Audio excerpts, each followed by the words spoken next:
مرد کی طرف راغب ہوتی ہے، مگر فرما دیا خبردار ہاتھ نہیں لگانا. ہم لسٹ دیں گے کہ کس سے نکاح ہوگا کس سے نہیں ہوگا. جی کیا بات ہے. کہیں بھی تم چلے جاؤ، جہاں چاہو منہ مارو، جی اس کی اجازت نہیں ہے، کیونکہ تم کتا اور کتی نہیں ہو، بے شک. تم بکرا اور بکری نہیں ہو، جی تم مرغا اور مرغی نہیں ہو، جی تم بھینس اور بھینسا نہیں ہو، تم ہاتھی اور ہتنی نہیں ہو. اس لیے ہاتھی اور ہتنی یہ لوگ جہاں چاہیں منہ ماریں، ان کی افزائش نسل کا سسٹم اسی طرح سے چلے گا. جی اس لیے ہم نے نہیں دیکھا کہ یہ کبھی ہاتھی اور ہتنی کا نکاح ہوتا ہو، بے شک. کبھی بھیڑ اور بکرے کا نکاح ہوتا ہو، کتے اور کتی کا کوئی عقد اور ایجاب و قبول ہوتا ہو، جی.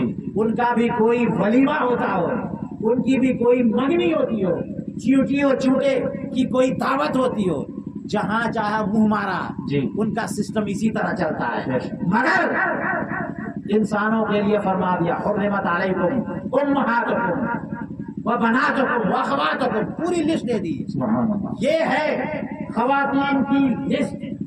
ان میں سے کسی ایک کو خبردار ہاتھ نہ لگانا، قریب مت جانا.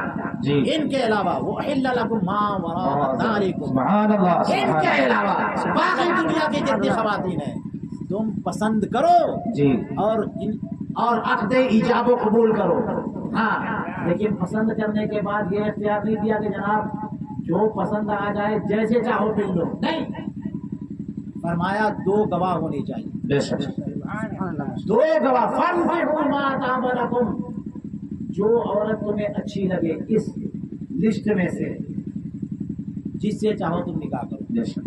اور نکاح کے بارے میں رسول کریم علیہ الصلوۃ والسلام نے فرما دیا کہ اعلنوا بالنکاح، نکاح کا اعلان کرو. نکاح کا اعلان کرو. اور فرما دیا نکاح دو گواہوں کی موجودگی میں ہونا چاہیے.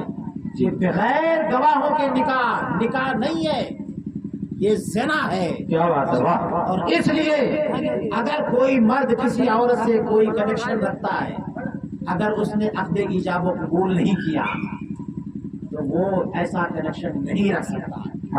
اور کبھی بھی ایک مرد ایک عورت سے کوئی کنیکشن رکھنا چاہتا ہے، اسے پسند کرتا ہے، تو عقد ایجاب و قبول بھی چاہیے اور کم از کم دو مردوں کی گواہی بھی چاہیے، تاکہ ایک عورت رسوا نہ ہو جائے.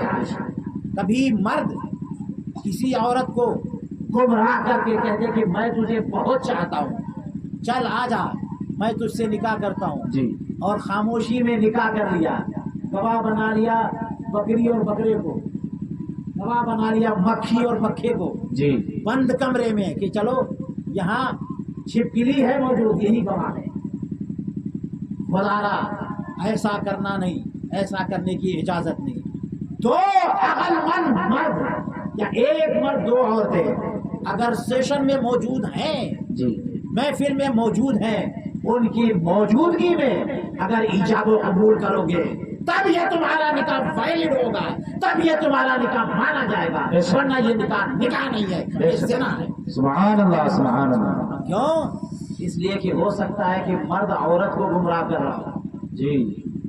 اگر ایسی بات ہے تو کل کو جب اس کی ضرورت پوری ہو جائے گی وہ کہہ دے گا کب تم سے نکاح کیا تھا، کیسا نکاح، درست. کیسا نکاح، کون سے نکاح کی بات کر رہی ہو. جی. تو ایسے موقع پر دو مرد آ کر کے جج کے سامنے گواہی دیں گے یہ مرد جھوٹ بول رہا ہے، بے شک. اس مرد نے اس عورت سے نکاح کیا ہے، ہماری نگاہوں کے سامنے نکاح کیا، ہم نے دیکھا، ہم گواہی دیتے ہیں.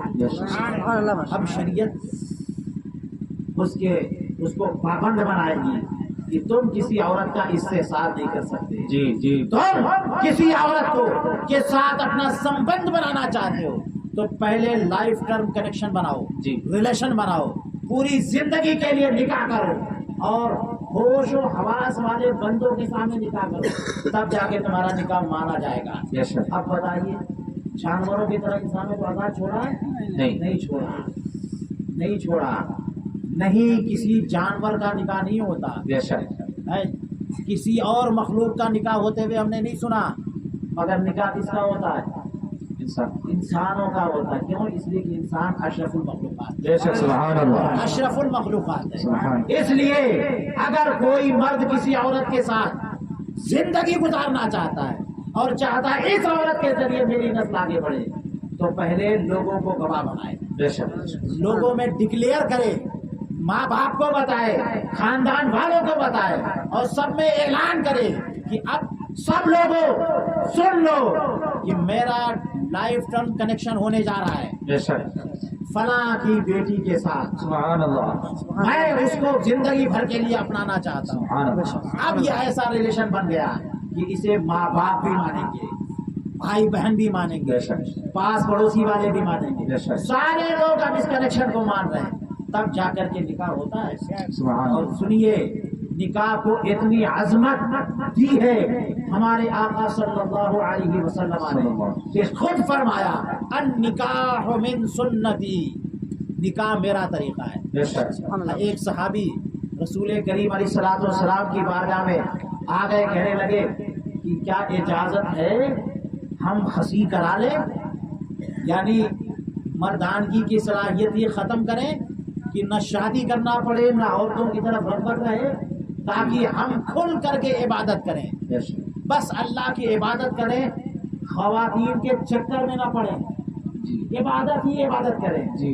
رسول کریم علیہ الصلوۃ والسلام ناراض ہو گئے، ناراض ہو گئے. فرمایا کہ سنو، مجھ سے بھی زیادہ کوئی اللہ سے ڈرنے والا ہے؟ کیا کہنے. واہ سبحان مجھ سے بھی اللہ. زیادہ کوئی اللہ سے ڈرنے والا ہے؟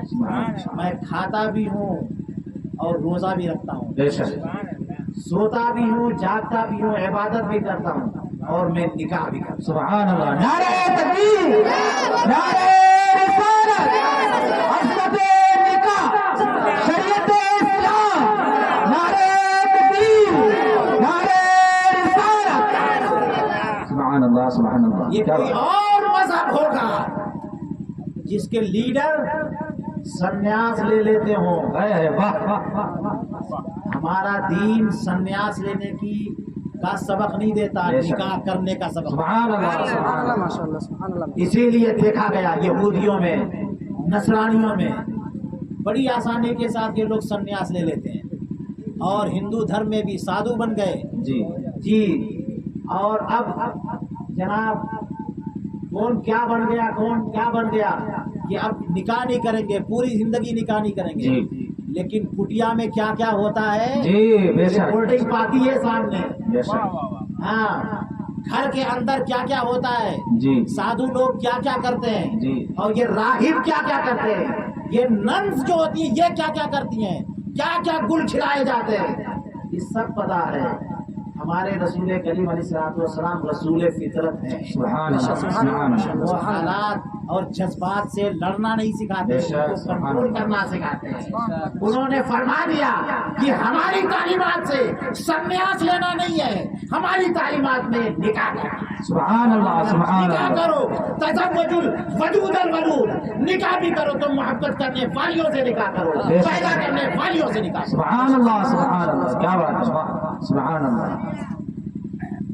بات سمجھ میں آئی؟ اسی لیے حضرت جابر رضی اللہ تعالیٰ عنہ کے بارے میں میں نے حدیث پاک پڑھی.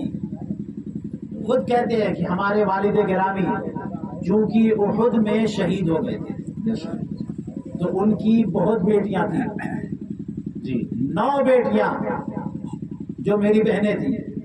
میرے والد کا انتقال ہو گیا اور سب کی ذمہ داری میرے اوپر آ گئی. اب میں کیا کروں؟ تو میں نے رشتہ مانگا، اور ایک عمر دراز خاتون کا رشتہ مانگا. مقصد یہ تھا کہ وہ بڑی خاتون میرے نکاح میں آئیں گی تو میری ایک بہنیں ہیں 9 کی تعداد میں، ان کو ٹیک کیئر کر سکیں گی، نگرانی کر سکیں گی، دیکھ ریکھ کر سکیں گی. سبحان اللہ. اگر کوئی کنواری کم عمر آ جائے تو وہ بھی اسی کی طرح لڑکی ہوگی، جی اور مل کے نہ جانے کتنی لڑائی ہو. جی. بے شک. سبحان اللہ. تو خود حضرت جابر کہتے ہیں کہ میرے والد کا انتقال ہو گیا، 9 بہنیں میری تھی، کوئی دیکھنے والا نہیں تھا.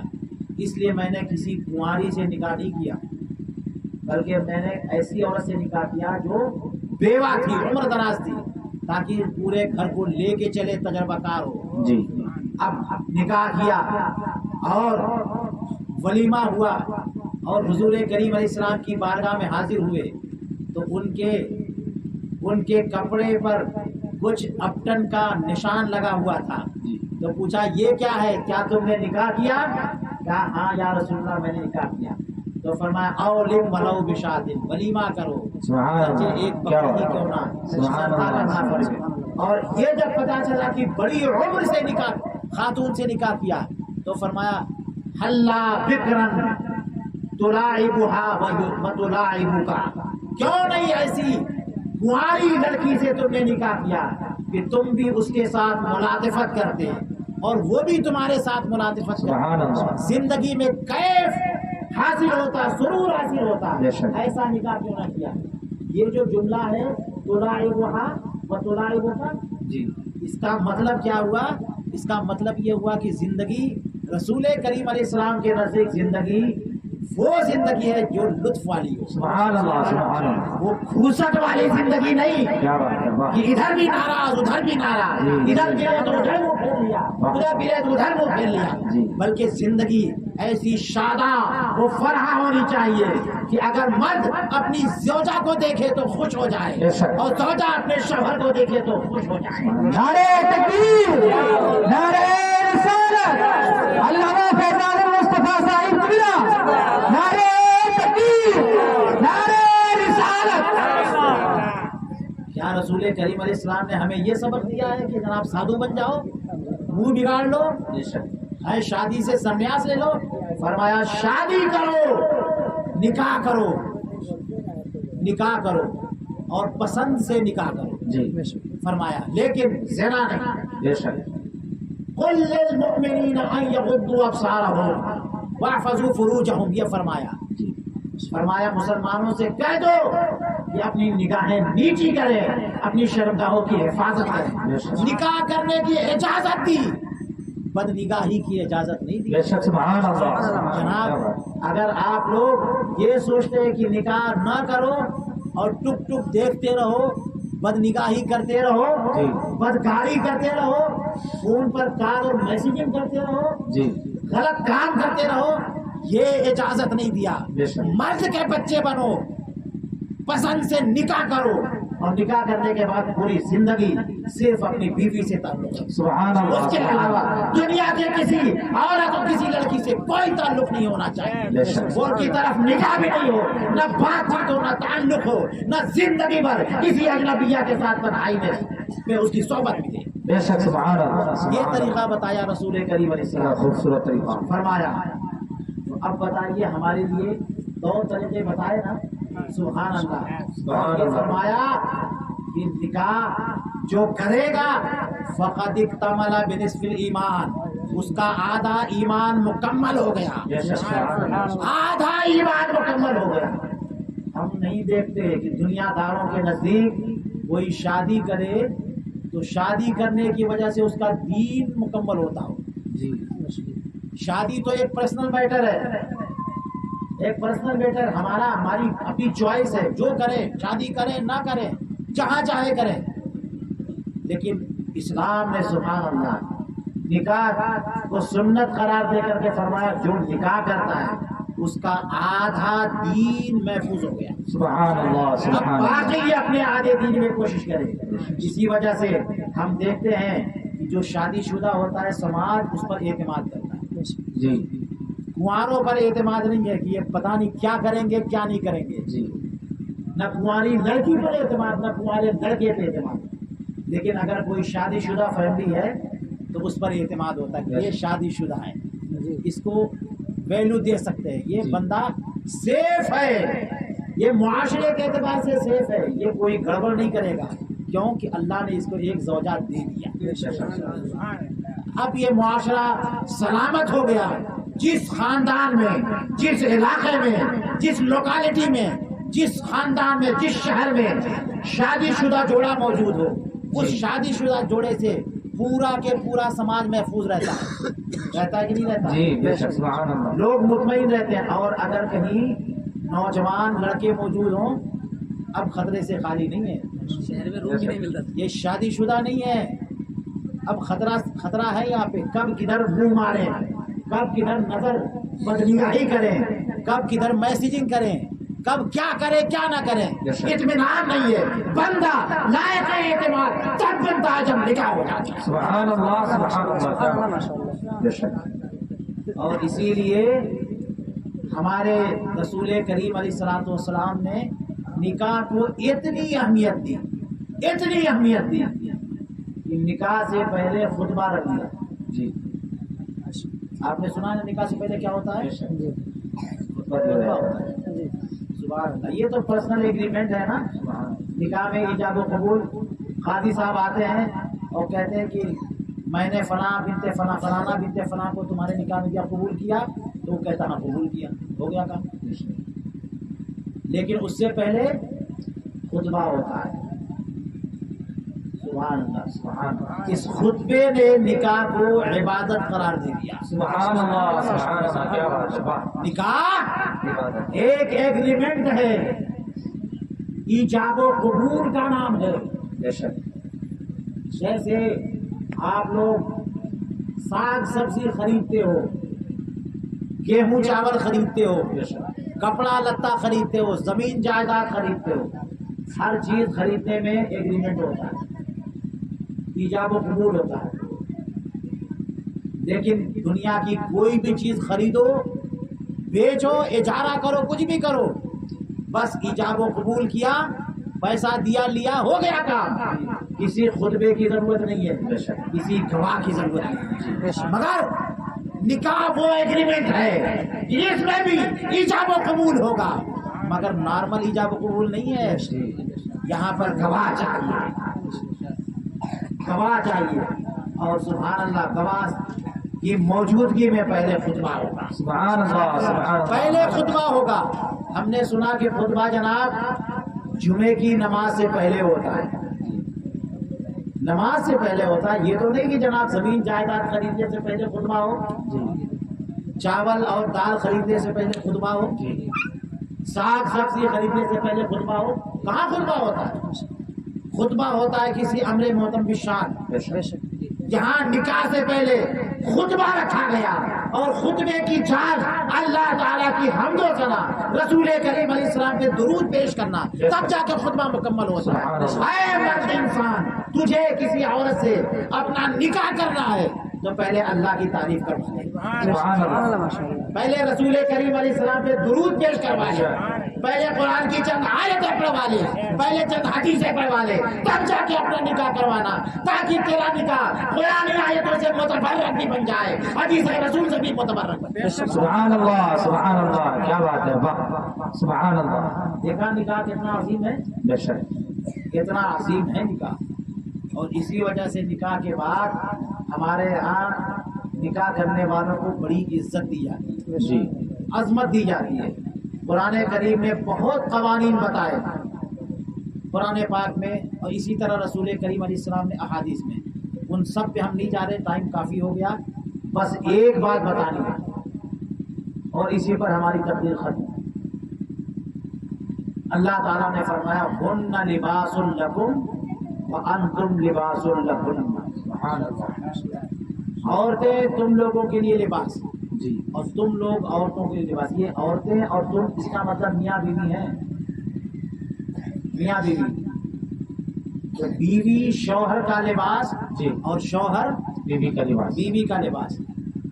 یہ جو ایک تعلق بتایا جا رہا ہے، اس تعلق کے اعتبار سے دونوں برابر ہیں، ورنہ فرائض الگ الگ، جی حقوق الگ الگ، ذمہ داریاں الگ الگ. مرد اور عورت کبھی کسی اعتبار سے برابر نہیں ہے. لیکن یہاں پہ ایک ہی پوزیشن دی جا رہی کہ نہیں؟ ایک پوزیشن دی جا رہی، برابر کر دیا کہ عورت مرد کے لیے لباس اور مرد عورت کے لیے لباس. لہذا جب بھی کوئی مرد کسی عورت سے نکاح کرے تو یہ سمجھ لے کہ مرد اس عورت کے لیے لباس بننے جا رہا ہے. بے شک. اور عورت کے پاس جب پیغام نکاح پہنچے اور وہ پسند کرے اور کہے ہاں میں نکاح کے لیے ریڈی ہوں، تو یہ سمجھ لے کہ قرآن نے اسے مرد کے لیے لباس کہا ہے، وہ لباس بننے جا رہی ہے. آپ کو پتا ہے کہ لباس کیا ہوتا ہے، لباس کا کام کیا ہوتا ہے؟ بس اسی پر میری تقریر ختم ہے. جی لباس جیسے یہ کپڑا، اسی کو لباس کہتے ہیں نا. جو بندہ کپڑا بدن پہ ڈالتا ہے اسی کو لباس کہتے ہیں. لباس بدن کے ان تمام حصوں کو چھپا دیتا ہے جن حصوں کو لباس پہننے والا چھپانا چاہتا ہے. بے شک. لباس کا کام یہی تو ہے. بتائیے لباس کا کام کیا ہے؟ بدن کو چھپانا. بدن کے ان حصوں کو چھپانا جن کو چھپانا چاہے. لہذا کوئی شخص ٹوپی نہ پہنے کھولے رکھے تو اس کا مطلب یہ چھپانا ہی نہیں چاہ رہا ہے. اور ہم لوگ ٹوپی لگاتے ہیں، اس کا مطلب ہم لوگ کور کرنا چاہ رہے ہیں. ایک عورت بات چھپانا چاہے دوپٹہ لگائے گی اور نہ چھپانا چاہے تو دوپٹہ پھینک دے گی. تو بدن کے جتنے حصوں کو بندہ چھپانا چاہتا ہے کیا کرتا ہے؟ اس پہ کپڑا رکھتا ہے، کپڑا پہنتا ہے، لباس پہنتا ہے. تو لباس انسان کی شخصیت میں سے وہ تمام چیزیں دوسرے کی نگاہوں سے چھپا دیتا ہے جس کو وہ دوسرے کی نگاہوں سے چھپانا چاہتا ہے. بات سمجھ میں آئی؟ اور قرآن نے عورتوں کو مردوں کا لباس کہہ دیا اور مردوں کو عورتوں کا لباس کہہ دیا. سمجھ لو لباس کا کام یہ ہے کہ تمام چیزوں کو چھپا دے جسے دوسرا بندہ چھپانا چاہے. لہذا عورت مرد کے گھر آ رہی ہے تو مرد کا لباس بن کے آ رہی ہے. مرد عورت کو نکاح میں لا رہا ہے تو اس کا لباس بن کے اسے قبول کر رہا ہے. لہذا اب اس عورت کا کوئی چیز کسی کے سامنے جانا نہیں چاہیے اور لہذا مرد کی کوئی چیز پبلک میں جانی نہیں چاہیے. ہر مرد کے اندر بھی کوئی خرابی ہوتی ہے، ہر عورت کے اندر بھی کوئی خرابی ہوتی ہے. مردوں کے اندر کمیاں ہوتی ہیں، عورتوں کے اندر کمیاں ہوتی ہیں. کوئی بھی پرفیکٹ نہیں ہے اس دنیا میں. ہم لوگ نبی اور رسول نہیں ہیں، کوئی پرفیکٹ نہیں ہے. ہر ایک کے پاس کچھ پرابلمس ہے کہ نہیں ہے، کچھ کمی ہے کہ نہیں ہے. لیکن جو کچھ کمی ہے اس کو چھپایا جاتا ہے. جب مرد اور عورت دونوں قریب ہوں گے نکاح کے ذریعے، قریب ہوں گے بہت زیادہ قریب ہو جائیں گے. اب اتنے قریب ہو گئے کہ سب پتا چل گیا کہ بابو کتنے پانی میں ہو. بے شک. سبحان اللہ. کیا کیا خرابی ہے تمہاری سب معلوم ہو گئی. لڑکی کے اندر کیا کیا خرابی ہے سب معلوم، لڑکے کے اندر کیا کیا خرابی سب معلوم. اب خرابی جب معلوم ہو گئی تو اب چھپاؤ گے یا بتاؤ گے؟ قرآن پاک نے کہہ دیا ہن لباس لکم وانتم لباس لہن. یہ تمہیں اتنا زیادہ قریب جو کیا تھا، اتنا زیادہ قریب کیا اس لڑکی کو نکاح کے ذریعے، اتنا قریب کیا کہ اس سے زیادہ کوئی قریب نہیں ہو سکتا. دونوں ایک دوسرے کے تمام عیوب جاننے لگ گئے، تمام چھپانے والی چیزیں جاننے لگ گئے. اب بتاؤ چھپانا کام ہے کہ نہیں تمہارا؟ اب تمہارا کام ہے کہ نہیں کہ دوسرے کو یوں چھپاؤ؟ خراب عادتیں ہیں تو وہ چھپاؤ، خراب خصلت ہے تو وہ چھپاؤ، بدن میں کوئی کمی ہے تو وہ چھپاؤ، کوئی عیب ہے تو وہ چھپاؤ، کوئی بگڑی ہوئی عادت ہے تو وہ چھپاؤ. جو بھی خرابیاں جسے مرد نہیں چاہتا کہ کہیں اور بیان کیا جائے، ان تمام چیزوں کو چھپانا یہ عورت کی ذمہ داری، اور عورت کی تمام کمی کو چھپانا یہ مرد کی ذمہ داری. اب بتاؤ ہمارے معاشرے میں کیا ہوتا ہے؟ شادی ہوئی اور کوئی مسئلہ ہوا تو عورت جا کر کے میکے میں سارا ٹھگانا شروع کر دی کہ آپ لوگوں نے ایسی جگہ شادی کر دی ہے جس کے اندر یہ خرابی، دھیان نہیں دیتا، یہ نہیں کرتا، نہ کھلاتا ہے، نہ پلاتا ہے، نہ مانتا ہے. وہ اپنی امی ہی کی خدمت کے پیچھے پڑا رہتا ہے، اپنی بہنوں کے پیچھے پڑا رہتا ہے، ہمارے پر توجہ ہی نہیں کرتا. پوری لسٹ جناب، روزانہ شکوہ شکایت. اسی لیے نکاح ہوا تھا. جی بے شک. اسی طرح سے مرد حضرات، بیوی آ گئی تو نکاح سے پہلے تو بہت کہا کرتے تھے کہ مجھے تو تمہیں کو سے پیار ہے، بے شک. میں تو تمہیں کو چاہتا ہوں، میرے خوابوں کی شہزادی ہو تم. اور نکاح کے بعد کیا ہو گیا؟ سب ختم. اور جا کے کہا امی کون لڑکی لے کے آ گئی؟ یہ تو میرا خیال ہی نہیں کرتی ہے، یہ تو رات بھر سوئے پڑی رہتی ہے. میں آتا ہوں تو میری توجہ نہیں کرتی ہے، میرے لیے کپڑے تیار کر کے نہیں رکھتی. ساری لسٹ دے دیا ممی کو. اسی لیے نکاح ہوا تھا. کب کس نے کہا تھا کہ کسی کے اندر کوئی عیب نہیں ہوگا, کمی نہیں ہوگی؟ قرآن نے کہا تھا ہن لباس لکم وانتم لباس لہن, وہ تمہارے لیے لباس, تم ان کے لیے لباس. ان کے اندر کمی ہوگی اور ہے, مگر تمہارا ذمہ ہے کہ تم چھپاؤ. تمہارے اندر کمی ہوگی اور ہے, عورتوں کی ذمہ داری ہے کہ ان عیوب کو چھپائیں. بہت خوبصورت ہے بات, سبحان اللہ. اگر اس آیت کریمہ پہ ہمارے مسلمان بھائی جی اور مسلمان بہنیں عمل کرنا شروع کر دیں تو کوئی طلاق ہوگی نہیں, کوئی جھگڑا ہوگا, کوئی نہیں, کوئی لڑائی ہوگی. بالکل نہیں. بڑے پیار محبت میں شادی ہوتی ہے ہمارے ماحول میں. دو سمدھی گلے مل رہے ہوتے ہیں مگر لگتا ہے کہ وہی گلے مل رہے ہیں بھائی, اس کے بعد لڑائی ہونے والی ہے.